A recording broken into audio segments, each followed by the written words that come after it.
Bismillah, Assalamualaikum warahmatullahi wabarakatuh. Kaum muslimin yang semoga dirahmati Allah subhanahu wa ta'ala.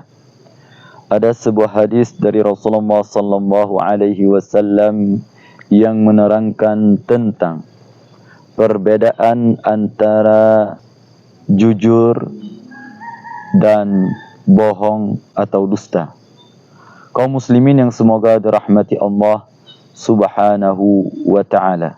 Adapun bunyi hadis tersebut adalah An Abdullah bin Mas'ud radhiyallahu an Anin Nabi sallallahu alaihi wasallam qala Inna as-sidqa yahdi ila al-birr wa innal birra yahdi ila al-jannah wa inna ar-rajula la yasduqu hatta yakuna siddiqan wa innal kadhiba yahdi ilal fujur wa innal fujura yahdi ilan nar wa innar rajula la yakdhibu hatta yuktaba 'inda Allahi kadzaban.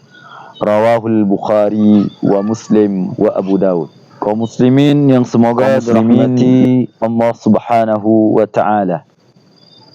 Adapun makna daripada hadis tersebut adalah dari Abdullah bin Mas'ud radhiyallahu ta'ala an, dari Nabi sallallahu alaihi wasallam, beliau bersabda, Inna sidqa yahdi ilal bir.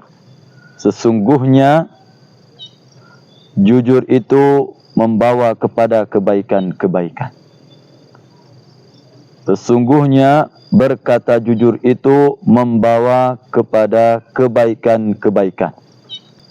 Berkata jujur dan berbuat jujur akan membawa seseorang kepada kebaikan-kebaikan, baik dunia ataupun akhirat.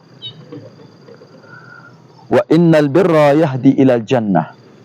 Dan kebaikan-kebaikan itu semua, baik perkataan ataupun perbuatan, itu akan membawakan seseorang kepada surga Allah subhanahu wa ta'ala. Akan membawakan seseorang kepada rahmat Allah subhanahu wa ta'ala, baik di dunia ataupun di akhirat.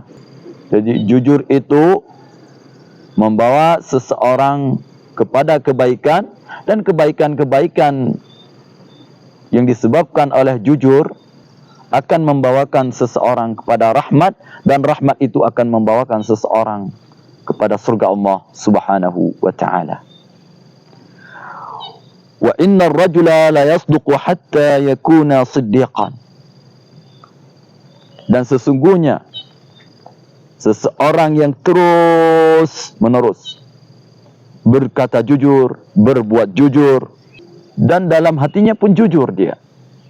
Dalam kehidupannya selalu dalam keadaan jujur, hatta yakuna siddiqan, sampai dia menjadi seorang yang benar-benar jujur di sisi manusia, juga di sisi Allah subhanahu wa ta'ala.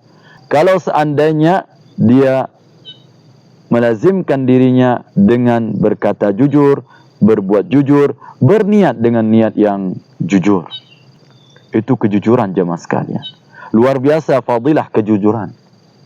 Kejujuran yang hari ini semakin menipis, semakin berkurang. Maka kita harus mendidik diri kita dan generasi-generasi kita menjadi orang-orang yang berkata jujur, berbuat jujur, dan berniat dalam hati ini dengan kejujuran, penuh kejujuran.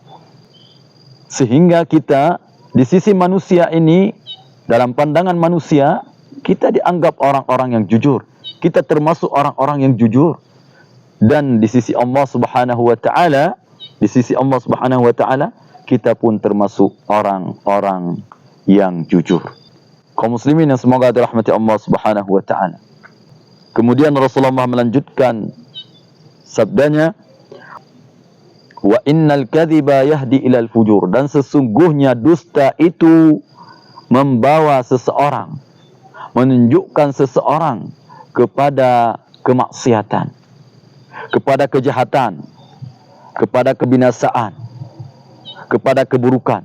Dusta membawa seseorang kepada keburukan dan kejahatan.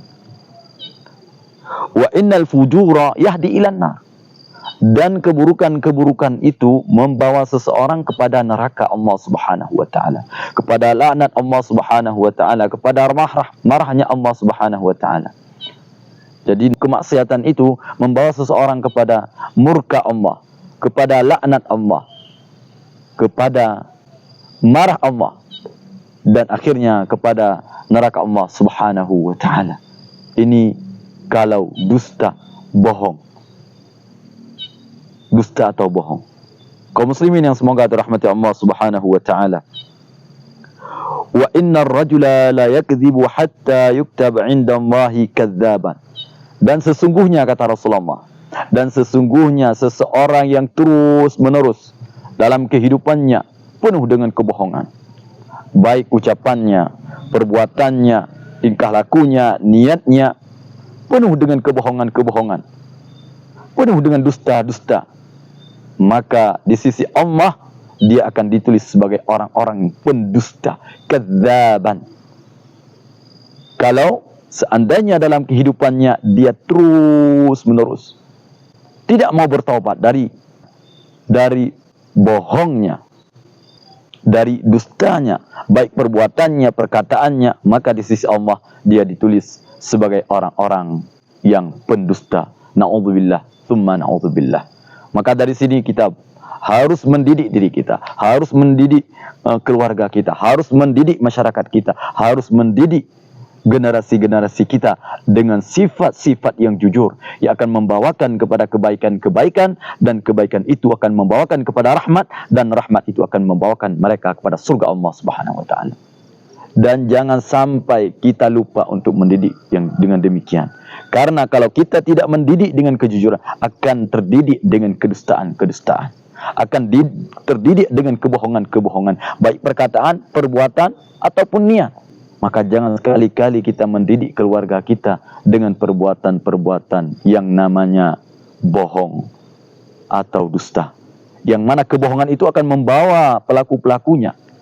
Kalau kita akan membawa kita, kalau keluarga akan membawa keluarga, kalau generasi akan membawa generasi, kalau masyarakat akan membawa masyarakat untuk melakukan kejahatan-kejahatan, untuk melakukan kemaksiatan-kemaksiatan, untuk berniat untuk kejahatan dan kemaksiatan. Na'udzubillah. Jangan sampai kita mendidik diri kita, keluarga kita, generasi-generasi kita, masyarakat kita dengan kedustaan-kedustaan, dengan kebohongan-kebohongan yang akan membawa musibah baik di dunia ataupun di akhirat. Kaum muslimin yang semoga dirahmati Allah Subhanahu wa taala. Adapun faedah daripada hadis ini adalah yang pertama, iltizamus sidqi fil qawli wal amal. Itu melazimkan berkata jujur, berbuat jujur. Melazimkan diri kita, keluarga kita, generasi kita, masyarakat kita untuk berbuat yang jujur, berniat yang jujur, dan melakukan yang jujur. Kemudian yang kedua, tarkul kadzib wa in kana qalilan. Hendaknya kita menjauhkan keluarga kita, generasi kita, masyarakat kita, menjauhkan mereka dan diri kita daripada yang namanya bohong atau dusta, walaupun itu sedikit. Jadi jangan menganggap kedustaan, kebohongan yang sedikit itu tidak masalah. Dosa-dosa besar, jemaah sekalian. Dosa besar. Bohong, dusta adalah dosa besar. Tapi jujur dan kejujuran adalah pahala besar. Kemudian yang ketiga, aqibatus sadiqin al-jannah wa aqibatul kadzibin an-nar. Balasan kepada orang-orang yang berbuat jujur adalah surga Allah Subhanahu wa taala. Balasan bagi orang-orang yang berbuat jujur adalah kebaikan-kebaikan. Kebaikan-kebaikan itu akan menunjukkan mereka kepada rahmat Allah. Rahmat Allah itu akan menunjukkan mereka kepada surga Allah Subhanahu wa taala. Wa aqibatul kadzibin an-nar. Dan akibat balasan bagi orang-orang yang berdusta adalah kejahatan. Mereka akan berbuat kejahatan, akan berbuat kemaksiatan, akan berbuat keburukan. Yang mana dengan itu datang marah Allah, datang murka Allah, datang azab Allah. Kemudian dengan itu mereka akan menuju neraka Allah Subhanahu wa taala. Disebabkan apa? Disebabkan karena kebohongan-kebohongannya, baik perkataan ataupun perbuatan ataupun niat. Maka kaum muslimin yang semoga dirahmati Allah Subhanahu wa taala, hari ini mencari orang-orang yang jujur sungguh sangat susah. Susah sekali. Yang mudah adalah mencari orang-orang bohong, orang-orang yang dusta mungkin. Hari ini kaum muslimin mencari orang-orang yang jujur mungkin sangat-sangat susah. Sedangkan mencari orang-orang bohong itu mungkin sangatlah mudah. Tapi kaum muslimin, walaupun susah mencari orang jujur, mudahnya mencari orang bohong, tapi kita kaum muslimin, kita umat Islam, kita Ahlus Sunnah wal Jamaah, jangan berhenti, jangan futur, jangan pesimis. Harus kita didik diri kita, harus kita didik keluarga kita, harus kita didik generasi kita. Harus kita didik umat ini, umat Islam ini dengan kejujuran. Baik niat, perkataan, perbuatan. Supaya apa? Supaya Allah Subhanahu wa taala memberikan kepada kita semua kebaikan-kebaikan, dan kebaikan itu menunjukkan kita kepada surga Allah Subhanahu wa taala. Supaya apa? Supaya ketika kita diberikan amanah, kita bisa mempertanggungjawabkan di dunia dan kita bisa mempertanggungjawabkan di akhirat. Karena kalau tidak ada jujur, amanah itu akan menjadi bala bagi kita, baik di dunia ataupun di akhirat. Kita sangat butuh kepada yang namanya jujur. Yuk, kaum muslimin semoga dirahmati Allah Subhanahu wa taala. Ini yang mungkin kami bisa sampaikan. Semoga bermanfaat. Subhanakallahumma rabbana wa bihamdika asyhadu an la ilaha illa anta astaghfiruka wa atubu ilaika. Assalamualaikum.